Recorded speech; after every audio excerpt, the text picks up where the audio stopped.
doctor, so we could provide that hopefully as early as today or as late as Monday, so it can be attached to the report so that she gets the appropriate care while in there. Okay, that will be noted. And there's also an anxiety issue, but I'm going to assume that the prison will do a complete workup and put her on any necessary medications. The last thing that I wanted to point, well, this is a minor matter. On page 8 under education, the last high school she attended was Lincoln Park High School. That should be added. She had no recollection at the time of, or was confused at the time of the interview. And the last thing I want to mention, Your Honor, which is not a correction, I would just like to point out that I think probation has spoken to Virginia's mother, Michelle, and it had been discussed that there's been a lot of threats on the Virginia's family, especially Michelle and people's siblings. I'm just hoping that with all this being, I know it will never be resolved for the victim's family, but I'm just hoping that we can draw a line in the sand because Michelle had to move. Things on Facebook, cars driving by, it's been quite brutal. So I'm just hoping that that will all settle. It does settle. Thank you. Okay, thank you. And I'm going to stay Mr. Casey, is there anything you'd like to say? Does anybody on behalf of the victim stand? Mayor, the victim's son and daughter would like to address the court this time. Yeah, I've seen that. Could you say your name for the record? Hi, I'm Christina Madgrigal, the daughter of David Madgrigal. I guess I would like to start by saying the brutal drive-bys and the harassment they got are nothing compared to what my brother and I are dealing with. So that was a moot point, but it's almost an embarrassment that that was just brought up. Anyway, my father was a selfless man that she selfishly removed from this world. There's not enough time in the day to describe the man he was to his children, to his family, to the city of Detroit, the fire department, the community. She made this happen. He wanted to give money to her children for Toys for Tots, for Christmas presents.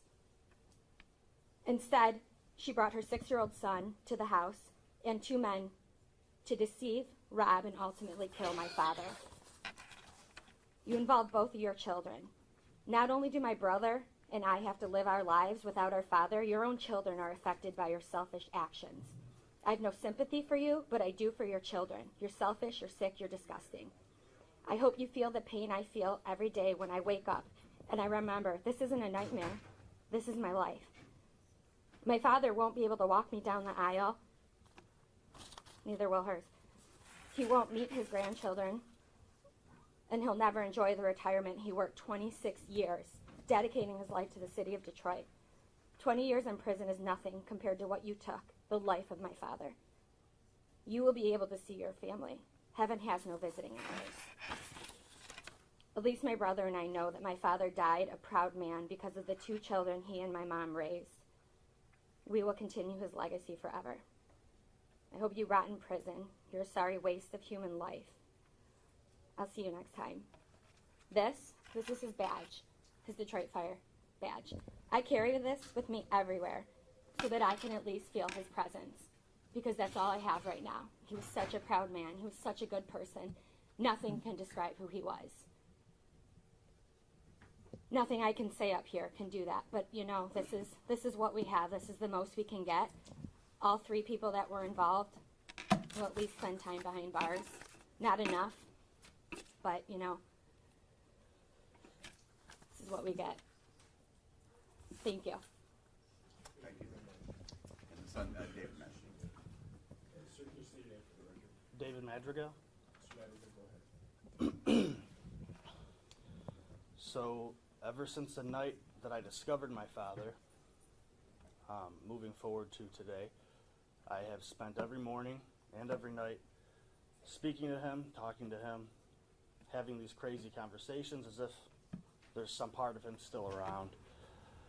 I can only guess and assume in faith that there's something after this. I hope there is. So I do that, and it sucks. I hate it. but it's the only thing I have. He's physically gone. I don't know for certain if he can hear me, but I hope he can. I hope I see him again. There are a few things that I do know for certain. One is that he is physically gone. I'll never get to see him again. We did not get to say goodbye. He had the biggest heart of anybody that I've ever met. His heart was solid gold. I think that's evident by him trying to help people with different issues. I was also given the task of cleaning out his locker at the engine house. This whole thing apparently revolved around Toys for Tots. When I cleaned out his locker, I found that to be pretty true because there were 2 gifts in there to her son from Santa, a soccer ball and a fire engine set that had different fire engines and different ladder trucks. So I got to carry those and take those home.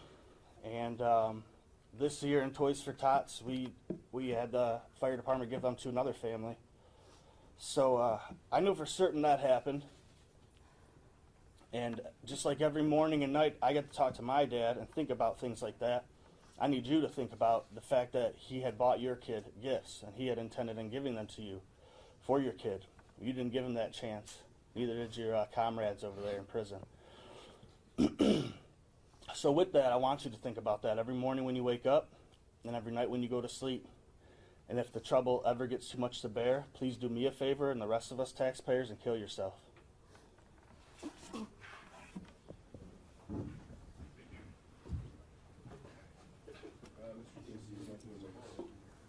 Your Honor, Baptist people, there's a sentence agreement in this case, 20 to 50 years. We'd ask the court to follow that sentence agreement. The issue of restitution, we've submitted a restitution form. The amount, I believe receipts are part of the record. The co-defendants, Ms. O'Neill, is jointly and severally liable for that amount of $14,000. Moment, please. $14,517.30. That's correct. People's hope that during this time, Miss O'Neill reflects on the damage that she's caused to the Madgrigal family, the harm she's done to her own family, and she's going to have an out date someday. And when she does come out, she learns from this and reforms. Comes out better than she's going in, and better for the community, her family, and for everyone. Thank you, Mr. Casey. Mrs. Stout, is there anything else you'd like to say? Briefly, Your Honor, thank you. Clearly, Mr. Figg, myself, Ms. O'Neill, her family, we all feel great sadness for the loss of this public servant, and the feelings are overwhelming. Ms. O'Neill has accepted responsibility for her involvement in this tragedy.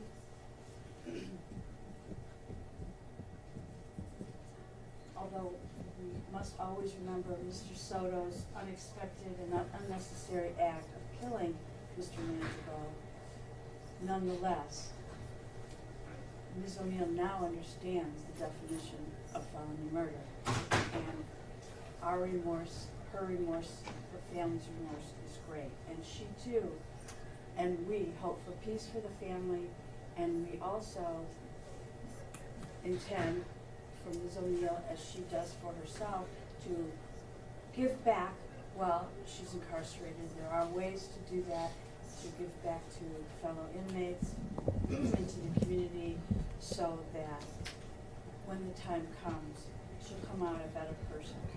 We too would ask the court to follow the agreement, and we thank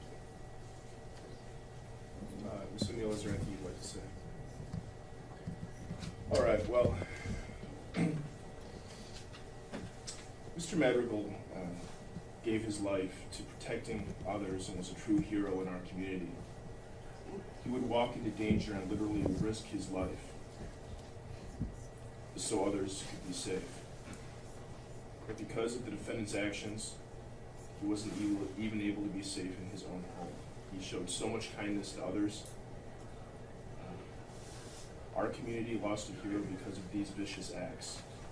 And he will always be remembered, and I can tell that he will always be remembered for the lives that he saved, for the lives he helped, and the lives he changed. I will follow the sentence agreement. It will be the sentence of this court to sentence the defendant to 20 years to 50 years in the Michigan Department of Corrections. He'll be given credit for 378 days served. This is on homicide, second-degree murder, count 2, count 3, and count 5, and the information will be dismissed. Is that correct, Mr. Casey? Yes, Your Honor. You must consent to assignment of wages until court-ordered assessments are paid in full, unless otherwise directed by the field agent. You must pay $68 in state costs, $130 in crime victims assessment. You must pay court costs of $1,300. You must pay attorney fees of $400. The restitution set at $14,517.30 to be jointly and several with the co-defendants. You may file an application for leave to appeal your conviction and sentence. If you cannot afford to hire an attorney, the court will appoint an attorney and furnish the attorney with the transcripts and file necessary to handle your appeal. The request for an attorney must be made within 14 days. Is there anything else that needs to be stated on the record at this point?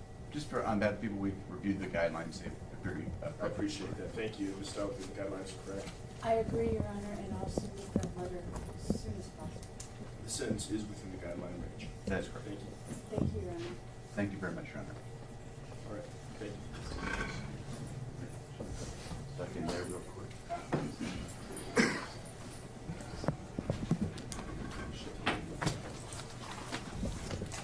All right, Ashley's in charge now.